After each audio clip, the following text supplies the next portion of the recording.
Hi friends, welcome to a new class. PYQ series में हमने UP PCS के 2019, 2020 और 2021 का प्रीलिम्स का पेपर सॉल्व कर लिया है। उसी क्रम में आज हम करेंगे यूपी पीसीएस 2022 का पेपर। और इस पेपर को हम पूरा सॉल्व करेंगे करंट अफेयर्स के साथ, क्योंकि यूपी पीसीएस करता क्या है कि प्रीवियस ईयर के जस्ट जो पहले पेपर हुआ होता है, जैसे मान लीजिए 2023 का पेपर आपका 14 मई को है, तो 2022 में जो पूछा उसने करंट अफेयर है उसको भी वो डायरेक्टली रिपीट कर देता है क्वेश्चन। तो इसलिए इस पेपर को हम पूरा सॉल्व करेंगे। उससे पहले अगर आप चैनल पर नए हो तो प्लीज़ चैनल को सब्सक्राइब जरूर कर लीजिएगा। चलिए स्टार्ट करते हैं वीडियो। पहला प्रश्न है, निम्नलिखित में से अशोक का कौन सा शिलालेख धार्मिक संश्लेषण समन्वय के बारे में कहता है? तो ये 12वां शिलालेख है। ठीक है, जो धार्मिक संश्लेषण के बारे में कहता है, अशोक का 12वां शिलालेख। देखिए इसमें आंसर लगा हुआ है, तो बस आपको वीडियो को धैर्य से सुनते हुए जाना है। आप सारे पेपर को प्रीवियस ईयर के लगा के जाएंगे, आपको पीसीएस 2023 में 100% आपको फ़ायदा होने वाला है। इसलिए आप इसमें बिल्कुल लापरवाही मत करिएगा। आपका पढ़ने का मन नहीं कर रहा है, आप वीडियो लगा लीजिए और वीडियो को चलने दीजिए। ठीक है, आप 150 क्वेश्चन सॉल्व करेंगे, आपको 50-60 क्वेश्चन दिमाग में रह जाएंगे आराम से। ठीक है, अब इस पेपर को भी सॉल्व करेंगे ना, तो आप रिलेट कर सकते हैं कि प्रीवियस ईयर क्वेश्चन से कौन कौन से क्वेश्चन आए हुए हैं। आप रिपीटेशन देख के आपको एनर्जी मिलेगी प्रीवियस ईयर क्वेश्चन को सॉल्व करने में। ठीक है, मन नहीं करता है लेकिन सिलेक्शन के लिए करना पड़ेगा। दूसरा प्रश्न है, उत्तर प्रदेश के निम्नलिखित में से कौन सा वन्यजीव अभ्यारण्य 1975 में स्थापित किया गया था? तो ये था कतनिया घाट। ठीक है, इंपॉर्टेंट क्वेश्चन हो जाता है। उत्तर प्रदेश के निम्नलिखित में से कौन सा वन्यजीव अभ्यारण्य 1975 में स्थापित किया गया था? तो ये था कतनिया घाट। तीसरा प्रश्न है, मूल्यवान आईटी ब्रांड के संदर्भ में निम्नलिखित में से कौन सा कथन सही है, ये हमको बताना है। एक्सचेंजर वैश्विक स्तर पर 2022 में सर्वाधिक मूल्यवान आईटी ब्रांड कौन है? आईटी ब्रांड है एक्सचेंजर। ये वैश्विक स्तर पर 2022 में सर्वाधिक मूल्यवान ब्रांड था आईटी का। दूसरा क्या है कि टीसीएस वैश्विक आईटी ब्रांड सेवा ब्रांडों में 2022 में नंबर 2 पायदान पर था। तो ये दोनों स्टेटमेंट बिल्कुल सही हैं। अगला प्रश्न है, हमारे द्वारा उपयोग किए जाने वाले ऊर्जा के अधिकांश स्रोत संग्रहित सौर ऊर्जा का प्रतिनिधित्व करते हैं। निम्नलिखित में से कौन सा अनंतः सूर्य की ऊर्जा से व्युत्पन्न नहीं होता? तो नाभिकीय ऊर्जा सूर्य से व्युत्पन्न नहीं होती। इसके अलावा भूतापीय, पवन ऊर्जा और बायोमास जो है, ये इसमें सूर्य की ऊर्जा का योगदान होता है।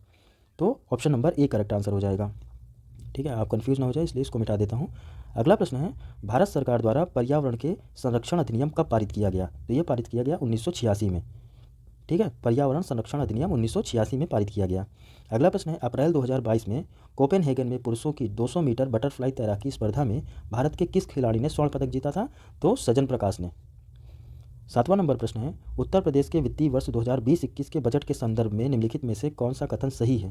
हालांकि 2023 में आपका नया बजट पूछेगा, लेकिन आप एक बार आकार इसका देख लीजिए। कभी कभी पूछ सकता है कि पिछला बजट इतना था, इस वर्ष इतना बजट है। ठीक है, स्टेटमेंट के रूप में आपको दे सकता है। तो क्वेश्चन देख लेते हैं। उत्तर प्रदेश के वित्तीय वर्ष 2021 में बजट के संबंध में कथन दिए हुए, बताना है कौन सा सही है। तो उत्तर प्रदेश का बजट 2020-21 में 5,12,860.72 करोड़ रुपये था। ठीक है, बिल्कुल सही है। और इस बजट में 10,967.87 करोड़ की कतिपय नई योजनाओं को सम्मिलित की गई हैं। तो दोनों स्टेटमेंट बिल्कुल सही हैं। आप दूसरा स्टेटमेंट सही है, पहला स्टेटमेंट भी सही है, लेकिन आपको याद इसमें पहला पॉइंट आपको बिल्कुल याद रखना है कि पिछला बजट जो था वो 5,12,860.72 करोड़ रुपये का था। ठीक है, 8वां प्रश्न है, निम्न में से कौन सा एक सही सुमेलित है, ये हमको बताना है। तो केरल रबड़ का उत्पादक राज्य है, यही हमारा सही सुमेलित है। 9वां प्रश्न है, डाइक्लोरो डाइफिनॉल ट्राइक्लोरोथेन डीडीटी ये क्या है? तो ये एक अजैव अपघटनीय प्रदूषक है। 9वें का आंसर हो जाएगा ए, डाइक्लोरो डाइफिनाइल ट्राइक्लोरो इथेन, ये यानी कि डीडीटी एक अजैव अपघटीय प्रदूषक है।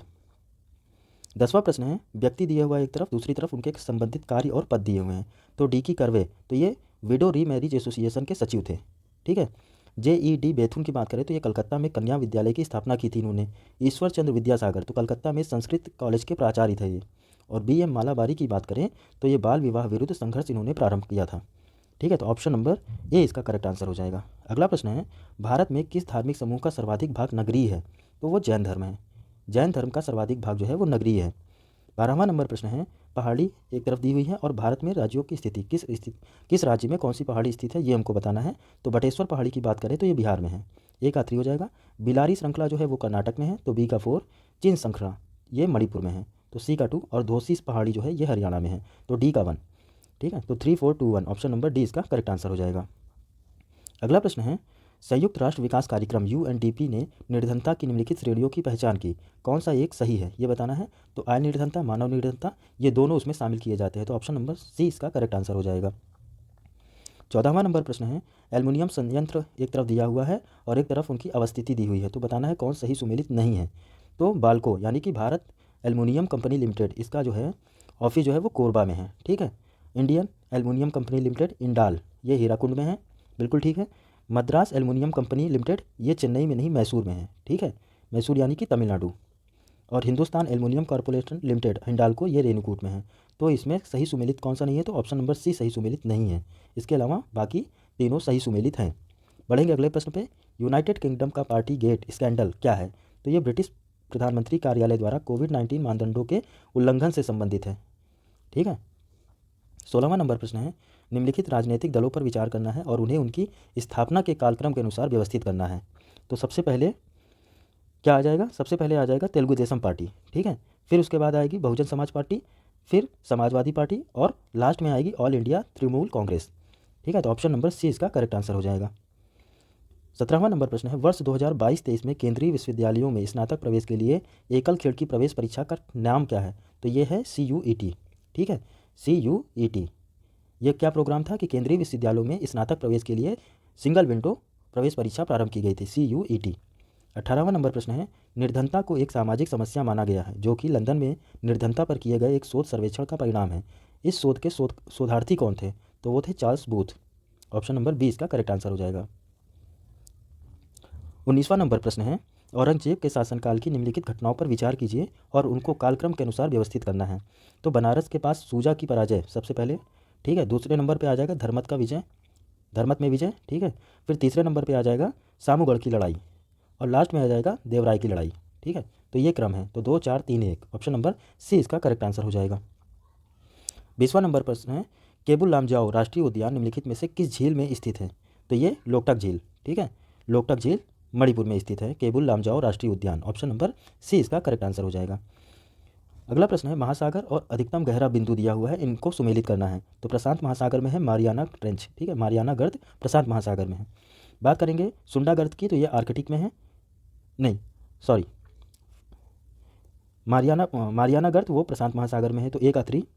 आर्कटिक की बात करेंगे तो आर्कटिक में हमारा मिलेगा मोलाय गर्त, तो बी का 4। और सुंडा गर्त की बात करें तो ये हिंद महासागर में, ठीक है, सुंडा गर्त। और उसके बाद अटलांटिक में प्यूर्टो रिको, तो डी का 2, सी का 1, 3 4 1 2, ऑप्शन नंबर बी इसका करेक्ट आंसर हो जाएगा, ठीक है। अगला प्रश्न है, भारत के नियंत्रक महालेखा परीक्षक का ऑडिट रिपोर्ट का परीक्षण कौन करता है, तो ये लोक लेखा समिति करती है। भारत के नियंत्रक महालेखा परीक्षक का ऑडिट रिपोर्ट का परीक्षण कौन करता है, तो लोक लेखा समिति करती है। अगला प्रश्न है, जनवरी 22 के वैश्विक व्यावसायिक शहर सूचकांक के अनुसार निम्नलिखित में से कौन सा शहर विश्व का शीर्ष व्यावसायिक शहर है, तो वो हांगकांग था जनवरी 2022 में। निम्नलिखित में से कौन सा बायोमास ऊर्जा का स्रोत नहीं है, तो परमाणु ऊर्जा बायोमास ऊर्जा का स्रोत नहीं है।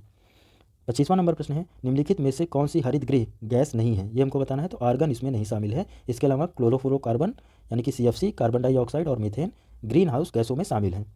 अगला प्रश्न है 26वां नंबर, एक तरफ व्यक्ति दिए हुए हैं, दूसरी तरफ किस क्षेत्र से संबंधित है ये दिया हुआ है। MS स्वामीनाथन की बात करेंगे तो हरित क्रांति से जनक थे ये, ठीक है। LK झा अगर इनकी बात करें तो ये आर्थिक प्रशासनिक सुधार का संबंध है इनसे। वर्गीस कुरियन तो ये दुग्ध उत्पादन से है। और मोरारजी देसाई तो बैंकों के पर सामाजिक नियंत्रण से संबंध है इनका। तो ऑप्शन नंबर डी इसका करेक्ट आंसर हो जाएगा 3 4 2 1। मार्च 2022 में असम मेघालय सीमा विवाद को हल करने हेतु समझौते पर निम्न में से किसने हस्ताक्षर किए, तो इसमें असम और मेघालय के मुख्यमंत्रियों ने हस्ताक्षर किए थे। 28वां नंबर प्रश्न है, निम्नलिखित में से कौन सा प्रधानमंत्री स्वनिधि योजना के अंतर्गत लक्षित समूह है, तो फुटपाथ विक्रेता। ऑप्शन नंबर डी इसका करेक्ट आंसर हो जाएगा कि प्रधानमंत्री स्वनिधि योजना के अंतर्गत जो जिनको टारगेट किया गया है वो है फुटपाथ विक्रेता, इनकी संबंधित ये योजना थी। अगला प्रश्न है 29वां नंबर, निम्नलिखित देशों को मानव विकास सूचकांक 2022 के आधार पर अवरोही क्रम में व्यवस्थित करना है। तो देखिए मानव विकास सूचकांक में सबसे पहले हांगकांग, फिर ऑस्ट्रेलिया, फिर जापान और फिर रूस, यानी कि 3 4 1 2, ठीक है। अब इसको मानव विकास सूचकांक जो 2023 की रिपोर्ट होगी उससे आप इसको अपडेट कर लीजिएगा। अनुमति योग्य शोर के स्तर को संदर्भ सूची 1 और 2 से सुमेलित करना है। तो ये क्षेत्र दिए हुए हैं और उनकी अनुमानित योग्य शोर स्तर क्या है, ठीक है।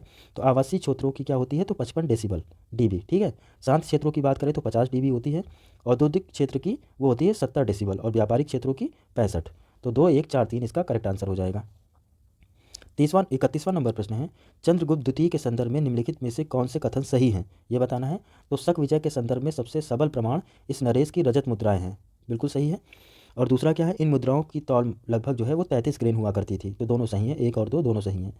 टी माल्थस ने द माल्थुसियन थ्योरी, ठीक है, माल्थुसियन थ्योरी प्रसिद्ध है, तो इसका प्रतिपादक किया था जो संबंधित है किससे, तो माल्थस की थ्योरी किससे संबंधित है यही बताना है हमको, तो वो जनसंख्या से संबंधित है। ऑप्शन नंबर ए इसका करेक्ट आंसर हो जाएगा।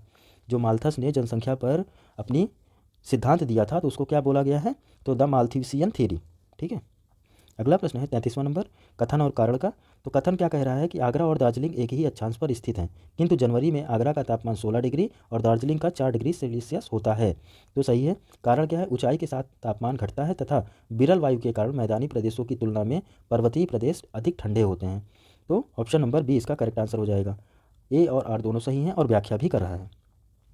एक तरफ पादप रोग दिए हुए हैं, दूसरी तरफ उसके कारण क्या हो सकते हैं ये पूछा हुआ है। तो खट्टे नासर, तो इस पे जो है जीवाणुओं की वजह से होता है। कारण क्या होता है, खट्टे नासर में रोग जो लगता है वो तो बैक्टीरिया की वजह से लगता है। गन्ने का लाल सड़न रोग जिसको रेड डॉट कहते हैं, तो ये होता है कवक यानी कि फंगई, ठीक है। आलू का कृष्णकांत रोग, जो आलू काले हो जाते हैं तो वो ऑक्सीजन की कमी के कारण हो जाते हैं, तो सी का हो जाएगा 2। और गेहूं का साहू रोग, तो ये कीट होता है एक। तो ऑप्शन नंबर डी इसका करेक्ट आंसर हो जाएगा। 2022 और 2026 में प्रस्तावित राष्ट्रमंडल खेलों के संदर्भ में कौन सा कथन सत्य है ये बताना है। तो जुलाई अगस्त 2022 में राष्ट्रमंडल खेलों का आयोजन बर्मिंघम इंग्लैंड में होगा, बिल्कुल सही है। 2026 में अगर राष्ट्रमंडल खेलों की बात करें तो ये विक्टोरिया ऑस्ट्रेलिया में होगा। तो दोनों स्टेटमेंट हमारे बिल्कुल सही हैं। और यहाँ से आपका आगे का भी क्वेश्चन तैयार हुआ, क्योंकि 2022 में जो राष्ट्रमंडल खेल हुए हैं वो जुलाई अगस्त 2022 में हुए हैं और 2026 का ऑस्ट्रेलिया में होगा। शनि ग्रह के वायुमंडल में निम्नलिखित में से कौन सी गैस सबसे अधिक मात्रा में पाई जाती है, तो वो पाई जाती है मीथेन। ऑप्शन नंबर डी इसका करेक्ट आंसर हो गया। 1985 में गंगा एक्शन प्लान परियोजना प्रारंभ करने का मुख्य उद्देश्य क्या था, तो इसके जल को केवल प्रदूषण रहित करना था, यही इसका लक्ष्य था गंगा एक्शन प्लान का। 38वां नंबर प्रश्न है कथन और कारण का। कथन क्या कह रहा है कि 73वां संविधान संशोधन भारत में स्थानीय शासन के इतिहास में एक आधार स्तंभ के रूप में माना गया है, बिल्कुल ठीक। और 73वें संविधान संशोधन ने पंचायतों को अति अपेक्षित संवैधानिक दर्जा प्रदान किया। तो कारण भी सही है और व्याख्या भी कर रहा है, तो ऑप्शन नंबर बी इसका करेक्ट आंसर हो जाएगा। अगला प्रश्न है भारत के किस राज्य ने स्वच्छ जल एवं जल सुरक्षा के लिए देश का प्रथम digital water data bank aquarium का अप्रैल 2022 में शुभारंभ किया, तो वो कर्नाटक है ऐसा राज्य करने वाला, ठीक है, जिसने डिजिटल रूप से वाटर डेटा बैंक एक्वेरियम अप्रैल 2022 में स्टार्ट किया, तो कर्नाटक ने। अगला प्रश्न है सत्य शोधक समाज के संस्थापक कौन थे जिनका प्राथमिक जोर सत्य की खोज पर था, तो वो थे ज्योतिबा फूले, ठीक है। अगला प्रश्न है जैव आरक्षित क्षेत्र है और राज्य दिया हुआ है, इनको सुमेलित करना है, तो मानस असम में है, ठीक है। सुंदरबन की बात करें तो ये पश्चिम बंगाल में। नंदा देवी हमारा हो जाएगा उत्तर प्रदेश, अभी हाल में ये उत्तराखंड, ठीक है, नंदा देवी उत्तराखंड। पंचमढ़ी की बात करें तो ये मध्य प्रदेश में, तो ऑप्शन नंबर बी इसका करेक्ट आंसर हो जाएगा। अगला प्रश्न है म्यांमार का पेगुयोमा क्षेत्र किस खनिज के लिए प्रमुख उत्पादक है, तो खनिज तेल के लिए। म्यांमार का पेमुयोगा जो है वो खनिज तेल के भंडार के लिए प्रसिद्ध है। उत्तर प्रदेश में एक जनपद एक उत्पाद योजना के आधार पर निम्नलिखित में से कौन सा युग्म सही सुमेलित नहीं है ये बताना है। तो अमेठी मूंज के उत्पाद, ठीक है। गौतम बुद्ध नगर रेडीमेड कपड़ों के लिए। आगरा चर्म उत्पाद के लिए। लकड़ी के खिलौने की बात करेंगे तो वो मेरठ है, ठीक है, मेरठ। तो यही सही सुमेलित नहीं है, ऑप्शन नंबर बी सही सुमेलित नहीं है। अगला प्रश्न है 44वां नंबर, एक तरफ भवन दिया हुआ है दूसरी तरफ उसके निर्माणकर्ता दिए हुए हैं। तो सुल्तानगढ़ी की बात करें तो ये बनवाया था इल्तुतमिश ने, ए का 3। लाल महल की बात करें तो ये बलबन ने बनवाया, तो बी का 4। जमात खाना मस्जिद, इसका निर्माण कराया था अलाउद्दीन खिलजी ने, तो सी का 1। और 2.5 दिन का झोपड़ा कुतुबुद्दीन ऐबक ने, तो डी का 2। 3 4 1 2, ऑप्शन नंबर सी इसका करेक्ट आंसर हो जाएगा। जनसांख्यिकी लाभांश क्या है, तो जनसांख्यिकी लाभांश है 15 से 59 वर्ष की कार्यशील जनसंख्या, ऑप्शन नंबर बी इसका करेक्ट आंसर है। और ये रिपीटेड क्वेश्चन है, हर बार पूछा गया है। अगर जनसंख्या से क्वेश्चन आया है तो आपको ये अक्सर देखने को मिल जाएगा। जनसांख्यिकी लाभांश यानी कि 15 से लेकर 59 वर्ष की कार्यशील जनसंख्या जो है वही हमारा डेमोग्राफिक डिविडेंड है। अनुसूचियों को मिलान करना है। तीसरी अनुसूची में क्या है, शपथ और प्रतिज्ञान का प्रारूप है, तो ए का 2। उसके बाद बात करेंगे चौथी अनुसूची में, तो राज्य विधान परिषदों की स्थानों का आवंटन है। सातवीं अनुसूची में क्या है, तो सातवीं में है संसद और राज्य विधानमंडलों द्वारा बनाई गई विधियों की विषय सूची, ठीक है। और आठवीं में भाषाएं हैं, ठीक है। तो 2143 ऑप्शन नंबर डी इसका करेक्ट आंसर हो जाएगा। यहाँ पर सही सुमेलित करना है, भारत के जलप्रपात दिए गए हैं और राज्य दिए गए हैं, तो मिलान करना है। दूध सागर की बात करें, दूध सागर जलप्रपात तो ये गोवा में है, ठीक है। बरकाना है हमारा कर्नाटक में। खंडाधार जो है ये हमारा उड़ीसा में है, तो सी का 2। और पलानी की बात करें तो ये हिमाचल प्रदेश में, डी का 3, यानी कि 4 1 2 3, ऑप्शन नंबर बी इसका करेक्ट आंसर हो जाएगा। एक तरफ समिति दी हुई है और दूसरी तरफ उनका वर्ष दिया हुआ है। तो बलवंत राय मेहता समिति ये 1957 में बनी, बिल्कुल ठीक। अशोक मेहता 1977 में। LM सिंघवी 1986 में और PK थुंगन समिति 1988 में। तो ये सभी सुमेलित है। 1 2 3 4 इसका करेक्ट आंसर हो जाएगा। इसको क्रोनोलॉजी को आप याद कर लीजिए, ठीक है। और ये भी पूछ लेगा कि इनमें से कौन सी समिति पंचायती राज से संबंधित है या नहीं है, ठीक है। 3 नाम के अलावा एक दूसरा नाम कोई उठा के दे देगा। तो कौन कौन सी समितियाँ बनी, किस वर्ष में बनी, आप इसको बिल्कुल रट लीजिए। निम्नलिखित में से कौन सा एक नगर इराक में सुन्नी त्रिकोण का भाग नहीं है, तो वो नगर है बसरा, ठीक है। अप्रैल 2022 में निम्नलिखित में से कौन तंजानिया की पहली महिला अध्यक्ष यानी कि प्रेसिडेंट बनी, तो वो थी Samia Suluhu Hassan. Option number B correct answer हो जाएगा। वर्ष 2022 में प्रारंभ में कौन सा देश इस्पात उत्पादन में विश्व में सबसे ऊपर है, तो चीन है, ठीक है, इस्पात उत्पादन में। अगला प्रश्न है, योजनाएं दी हुई हैं, दूसरी तरफ उनका वर्ष दिया हुआ है। तो अगर बात करें राष्ट्रीय ग्रामीण स्वास्थ्य मिशन की, तो ये स्टार्ट हुई 2005 में, ठीक है। राष्ट्रीय सामाजिक सहायता कार्यक्रम ये स्टार्ट हुआ 1995 में। स्वर्ण जयंती ग्राम रोजगार योजना तो ये स्टार्ट हुई हमारी 1999 में। और संपूर्ण ग्रामीण रोजगार योजना तो ये 2001 में, ठीक है। तो 2143 ऑप्शन नंबर ए इसका करेक्ट आंसर हो जाएगा। अगला प्रश्न है, निम्नलिखित में से किसने जनवरी 2022 में आयोजित सैयद मोदी अंतर्राष्ट्रीय टूर्नामेंट में महिला एकल का खिताब जीता, तो वो जीता था PV सिंधु ने, ठीक है। थर्मोडाइनमिकली रूप से कार्बन का सबसे स्थिर रूप कौन सा है, तो वो है ग्रेफाइट। इंपॉर्टेंट क्वेश्चन है, थर्मोडाइनमिक्स से कार्बन का सबसे स्थिर रूप किसमें पाया जाता है, तो वो ग्रेफाइट है। निम्नलिखित में से कौन सा स्तनधारी अंडे देता है, तो वो है एकिडना, ठीक है। सिंधु घाटी की सभ्यता के किस पुराण स्थल से नाव के चित्र का या मॉडल प्राप्त हुए हैं, तो वो मोहनजोदाड़ो और लोथल से। उत्तर प्रदेश के निम्नलिखित नगरों पर विचार करना है तथा जनसंख्या के आधार पर उनको अवरोही क्रम में व्यवस्थित करना है। अवरोही क्रम मतलब बढ़ते से घटने के क्रम में। तो सबसे पहले आबादी के क्रम बताना है, नगरों पर विचार करना है जनसंख्या के आधार पर। तो सबसे ज़्यादा जनसंख्या जो नीचे दिए हुए हैं उसमें सबसे ज़्यादा जनसंख्या है आगरा की। उसके बाद आ जाता है कानपुर, फिर आ जाएगा हमारा गाजियाबाद और लास्ट में आएगा लखनऊ।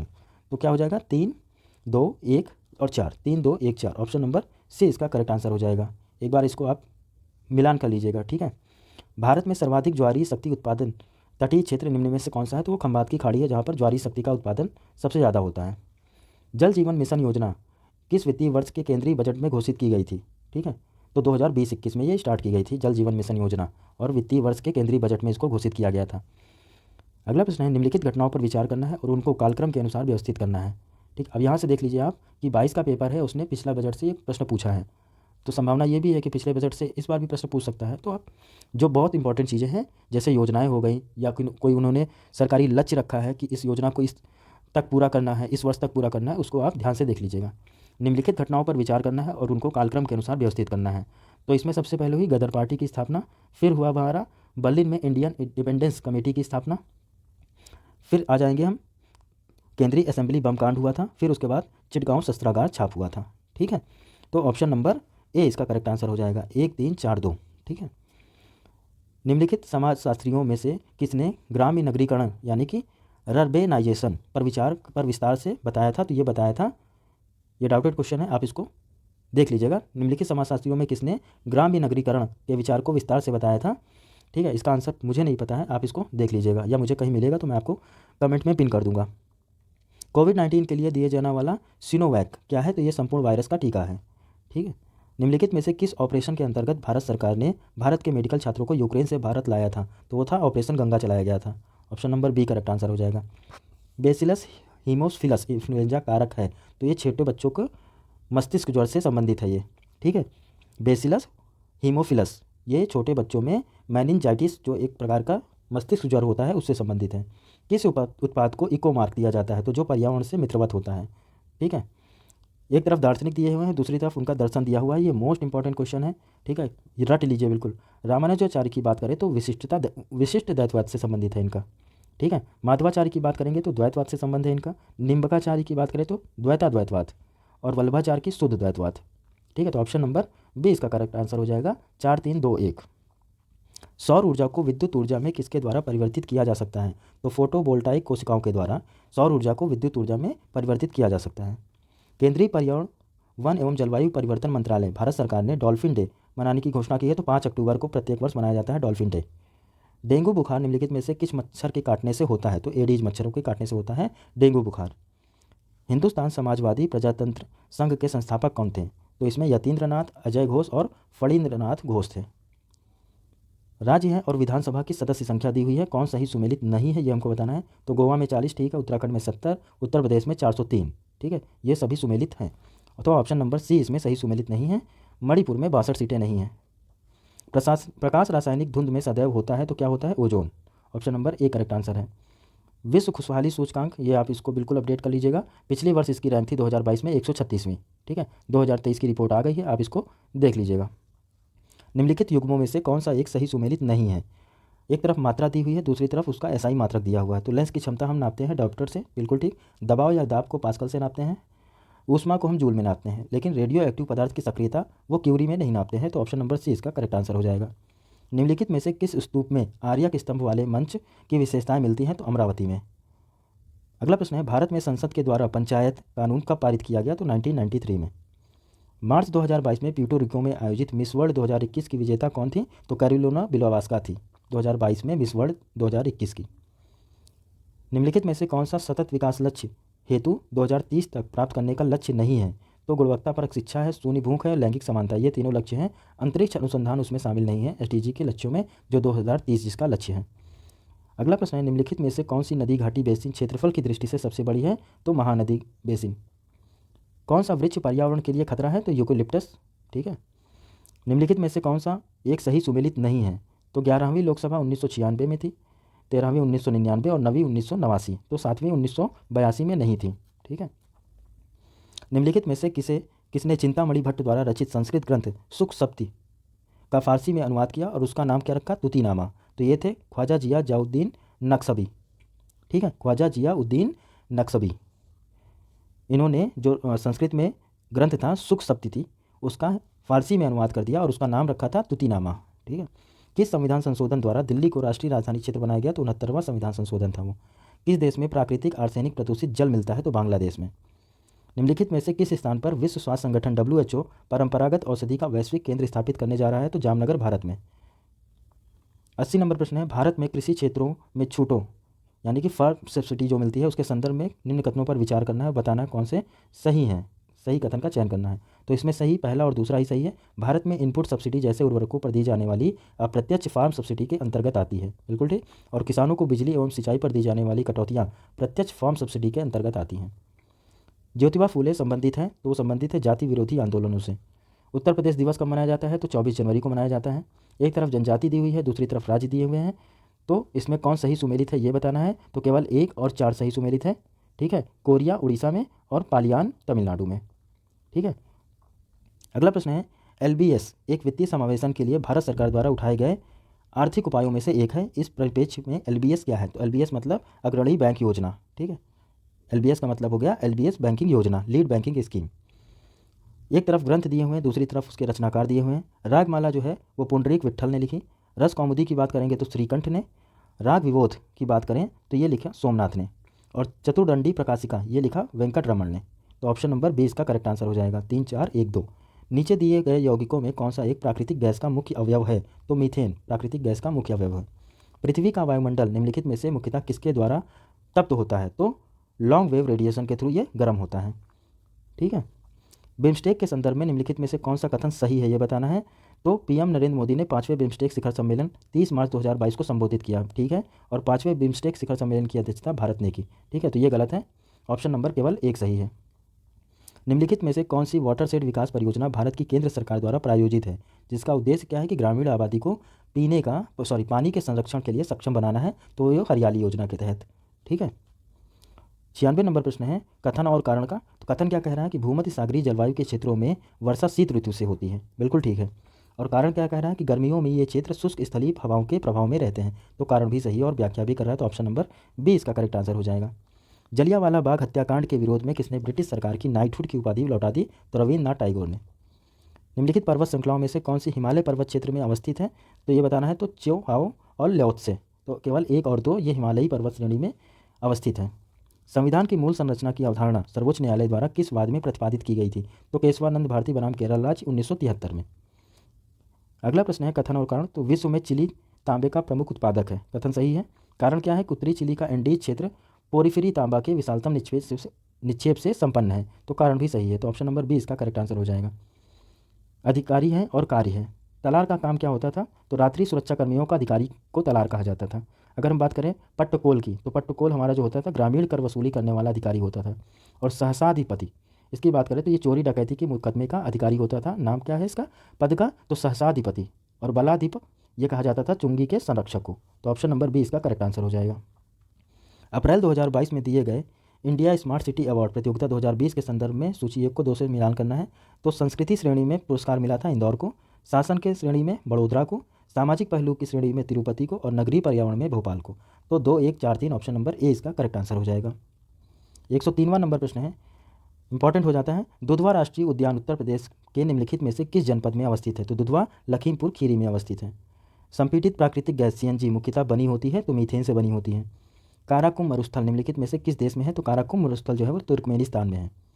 अलाउद्दीन खिलजी की निम्नलिखित विजयों को कालक्रम के अनुसार व्यवस्थित करना है। तो सबसे पहले वारंगल, फिर रणथंभौर, फिर उसके बाद चित्तौड़ और लास्ट में गुजरात की विजय। तो 2 1 4 3 ये इसका क्रम है अलाउद्दीन खिलजी की विजयों का। अगला प्रश्न है, कौन सी क्रांति किससे संबंधित है ये बताना है। तो गोल्डन क्रांति का संबंध है बागवानी और शहद से, ठीक है, ए का 2। ग्रे क्रांति की बात करेंगे तो उर्वरक से इसका संबंध है। पीली क्रांति तिलहन उत्पादन से है, तो सी का 1। और ब्लैक क्रांति यानी कि काली क्रांति वो पेट्रोलियम उत्पादन से संबंधित है। तो 2 4 1 3 ऑप्शन नंबर सी इसका करेक्ट आंसर हो जाएगा। संयुक्त राष्ट्र संघ के पर्यावरण कार्यक्रम द्वारा जारी वार्षिक फ्रंटियर रिपोर्ट 2022 के अनुसार दुनिया का सर्वाधिक ध्वनि प्रदूषण वाला भारत का कौन सा शहर है? तो वो मुरादाबाद है 2022 की रिपोर्ट के अनुसार। अंतर्राष्ट्रीय अंतरिक्ष स्टेशन पर किसी नासा के अंतरिक्ष यात्री द्वारा सर्वाधिक लंबी अंतरिक्ष यात्रा का रिकॉर्ड किसने बनाया? तो मार्क वेंड हे ने बनाया ये रिकॉर्ड। पश्चिमी उत्तर प्रदेश के संदर्भ में कौन सा कथन सही है ये बताना है। तो उत्तर प्रदेश का पश्चिमी क्षेत्र अन्य क्षेत्रों की तुलना में अधिक विकसित है, ठीक है। यह क्षेत्र हरित क्रांति का साक्षी रहा है। तो दोनों सही हैं, ऑप्शन नंबर 1 2 दोनों सही हैं। निम्नलिखित में से कौन सा एक बांध उत्तर प्रदेश में नहीं है? तो अडवा, अहरौरा और बघेलखंड ये उत्तर प्रदेश में है, बदुआ जो है उत्तर प्रदेश में नहीं है। देवता और पहचान, ठीक है, तो विष्णु की पहचान, शिव की पहचान किससे होगी? तो त्रिशूल से होगी। विष्णु की चक्र से होगी। गणेश की अगर बात करें तो रस्सी या फंदा हो जाएगा और सरस्वती का वीणा हो जाएगा। ये सारे प्रश्न जो हैं आपके तो कतई नहीं गलत होने चाहिए, वरना आप फाइट से ही बाहर हो जाएंगे, ठीक है। तो 2 1 4 3 ऑप्शन नंबर बी इसका करेक्ट आंसर हो जाएगा। अगला प्रश्न है कथन और कारण। कथन कह रहा है कि 1 गिलास पानी में नमक का घोल समरस होता है, ठीक है, होमोजीनियस होता है। तो कथन तो सही है। और कारण क्या कह रहा है कि पूरे हिस्से में विभिन्न संगठन वाला घोल समरस होता है। पूरे हिस्से में विभिन्न संगठन वाला घोल समरस होता है, ये स्टेटमेंट गलत है हमारा। तो ए सही है और आर गलत है। भारत के संदर्भ में कौन सा कथन सत्य है ये बताना है। भारत विश्व का 6ठा सबसे बड़ा देश है, ठीक है, तो ये हमारा गलत हो गया। 7वां सबसे बड़ा देश है। संसार का लगभग 2.4% क्षेत्र भारत के अंतर्गत आता है, ये सही है। कर्क रेखा देश के बीच से गुजरती है जो अक्षांशीय विस्तार को 2 बराबर भागों में बांटती है, तो तीसरा भी सही है। भारत पूरी तरीके से उष्णकटिबंधीय क्षेत्र में स्थित है, ये गलत है। तो 2 और 3 सही हैं। कौन सा एक मौलिक कर्तव्य नहीं है ये हमको बताना है। तो राष्ट्रीय महत्व के स्मारकों और स्थानों की रक्षा करना ये हमारा मौलिक कर्तव्य नहीं है। इसके अलावा प्राकृतिक वातावरण की रक्षा और संवर्धन, राष्ट्रगान का सम्मान करना और सार्वजनिक संपत्ति की सुरक्षा करना ये हमारे मौलिक कर्तव्य के अंतर्गत आता है। लता मंगेशकर के संबंध में कौन सा कथन सत्य है। तो लंदन के रॉयल एल्बर्ट हॉल में प्रस्तुति देने वाली वह पहली भारतीय कलाकार थी, ठीक है, और अंतर्राष्ट्रीय मंच पर उनका प्रथम कार्यक्रम लंदन के रॉयल एल्बर्ट हॉल में हुआ था। तो दोनों कथन बिल्कुल सही हैं। भारत में सौर ऊर्जा संचालित पहला हवाई अड्डा कौन सा है। तो कोचीन। 10 अप्रैल 2022 में घोषित नीति आयोग के राज्य ऊर्जा और जलवायु सूचकांक के अंतर्गत भारत के निम्नलिखित में से कौन से शीर्ष प्रदर्शन करने वाले 3 राज्य हैं। तो गुजरात, केरल और पंजाब हैं वो। अगला प्रश्न है, निम्नलिखित में से किसने भारत के राष्ट्रपति का पद ग्रहण करने के पूर्व उपराष्ट्रपति के पद पर कार्य नहीं किया। तो वो थे नीलम संजीव रेड्डी। निम्नलिखित में से कौन सही सुमेलित नहीं है ये बताना है। तो इसमें पहला ऑप्शन ही सही सुमेलित नहीं है। सर्ववर्मन जो है ये गया ताम्रपत्र से इनका संबंध नहीं है। इसके अलावा ईश्वर वर्मन जौनपुर प्रशस्त अभिलेख, ईशान वर्मन हरहा पाषाण अभिलेख और जीवित गुप्ता तो दैव बालार्क अभिलेख इनसे संबंध है, जबकि सर्ववर्मन का संबंध गया ताम्रपत्र से नहीं है। एक तरफ दिवस दिए हुए हैं, दूसरी तरफ घटना या अवसर दिए हुए हैं। तो 18 अप्रैल को मनाया जाता है विश्व विरासत दिवस, ठीक है। 22 मई को मनाया जाता है अंतर्राष्ट्रीय जैव विविधता दिवस। 29 जुलाई की बात करें तो अंतर्राष्ट्रीय बाघ दिवस और 5 दिसंबर मनाया जाता है हमारा विश्व मिट्टी दिवस। तो 2 4 1 3 दिवस बहुत इंपॉर्टेंट है, याद कर लीजिए। और अगर उसका कोई थीम है तो उस पर भी बहुत ध्यान देने की ज़रूरत है आपको। कथन क्या कह रहा है। कथन कह रहा है 20वीं शताब्दी में निर्धनता एवं निर्धन व्यक्ति हमारी चिंता एवं कर्तव्य के विषय बने, ठीक है। 20वीं शताब्दी में निर्धनता और निर्धन व्यक्ति हमारी चिंता और कर्तव्य के विषय बने। कारण क्या कह रहा है कि रणनीतिक रूप से यहाँ लक्ष्य भेदन क्रियाओं का अभाव था, जिसके फलस्वरूप इस मुद्दे को गति मिली। तो ये गलत है, ठीक है। तो ऑप्शन नंबर ए ही इसका करेक्ट आंसर हो जाएगा। 123वां नंबर प्रश्न है, India state of forest report 2021 के अनुसार निम्न में से कौन सा राज्य पिछले 2 वर्षों में वन क्षेत्र में अधिकतम वृद्धि दर्ज की। तो वो राज्य है आंध्र प्रदेश।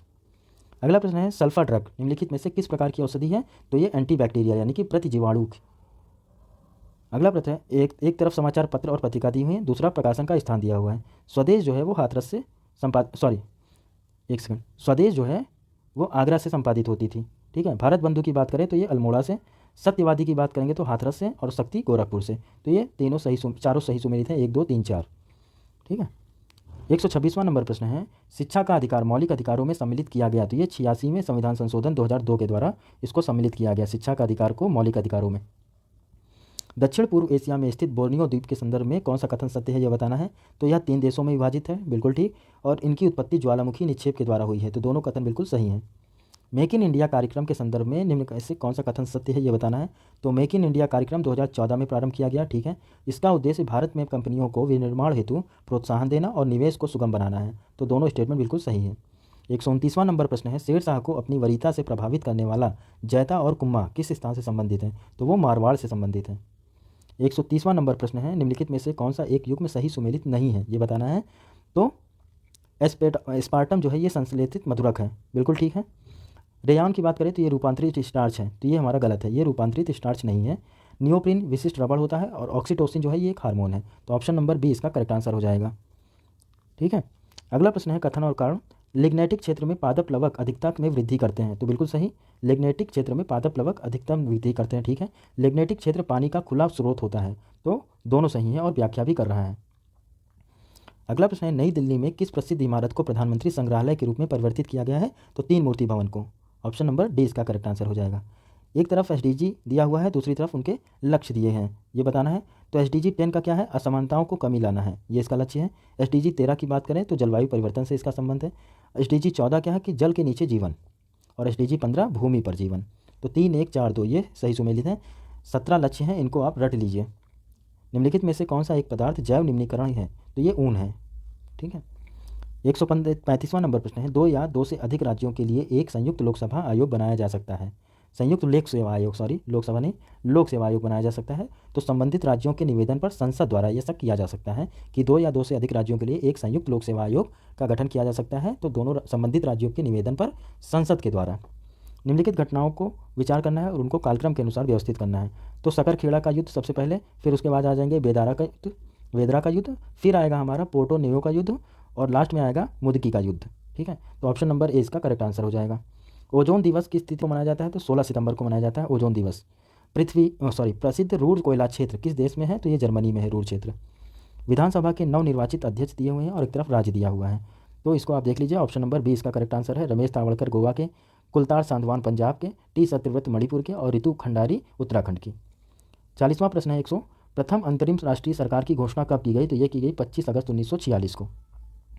141वां नंबर प्रश्न है, निम्नलिखित में से कौन सा एक देश स्थल रुद्ध है। तो बोलीविया है इसमें, बाकी सूरीनाम, उरुग्वे और पेरू जो है ये स्थल अवरुद्ध देश नहीं है, इनकी सीमाएं समुद्र से लगती हैं। निम्नलिखित प्रकार के ऊष्मा इंजनों में से कार्बोरेटर का प्रयोग किसके लिए किया जाता है। तो पेट्रोल इंजन में किया जाता है कार्बोरेटर का प्रयोग।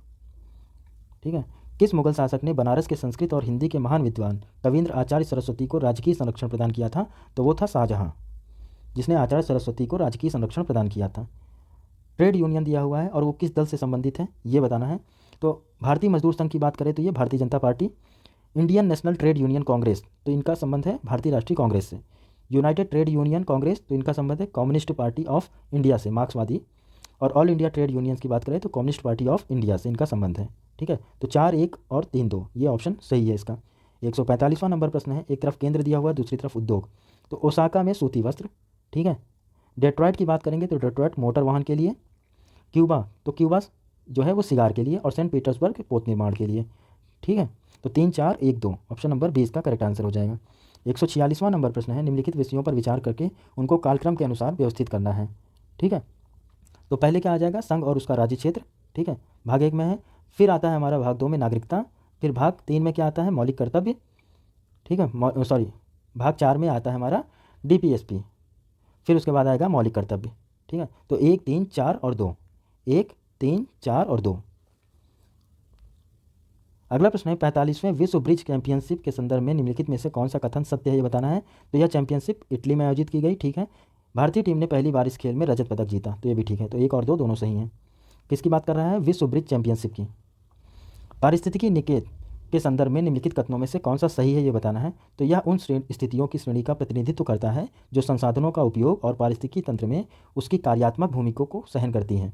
ठीक है, प्रत्येक प्रजाति का एक अलग स्थान होता है, दोनों ठीक हैं। तो ऑप्शन नंबर ए इसका करेक्ट आंसर हो जाएगा। खान मंत्रालय की वार्षिक रिपोर्ट 2021 के अनुसार निम्नलिखित में से कौन से दो राज्य भारत में लौह अयस्क के प्रमुख उत्पादक हैं। तो इसमें उड़ीसा और छत्तीसगढ़ हैं। ऑप्शन नंबर बी इसका करेक्ट आंसर हो जाएगा। और इसका लास्ट प्रश्न है आज का, निम्नलिखित में से कौन एक सही सुमेलित नहीं है। तो इसमें ऑप्शन नंबर डी सही सुमेलित नहीं है। इसके अलावा भारत धर्म महामंडल दिल्ली, देव समाज बनारस और राधा स्वामी सत्संग लाहौर। ठीक है, तो इस प्रकार हमारा 2022 का पेपर खत्म होता है। मिलते हैं नेक्स्ट पार्ट में, तब तक के लिए बाय बाय।